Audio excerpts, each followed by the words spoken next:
cestujú do Rakúska a Nemecka.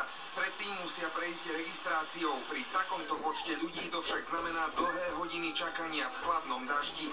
Úrad Vysokého komisára OSN pre utečencov monitoruje situáciu aj na srbsko-chorvátskych hraniciach.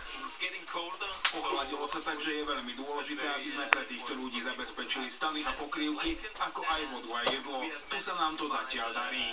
Prezident Európskej komisie Jean-Claude Juncker zvolal viacerých európskych lídrov, aby sa v nedeľu zúčastnili na mimoriadnom stretnutí zameranom na utečeneckú krízu. Daniel Levický-Archlet, televízia JOJ. Ja ešte doplním, že naši kolegovia Jozef Kačmári a Richard Takáč sú momentálne na srbsko-chorvátskej hranici a hovoria o blížiacej sa humanitárnej katastrofe. Ľudia odpadávajú priamo na ceste od vyčerpania. Onedlho dokonca príde mráz. Reportáž uvidíte v dnešných novinách o 19:30. Na putovnej tabuli nášho premiéra sa dnes objavila nová fajka.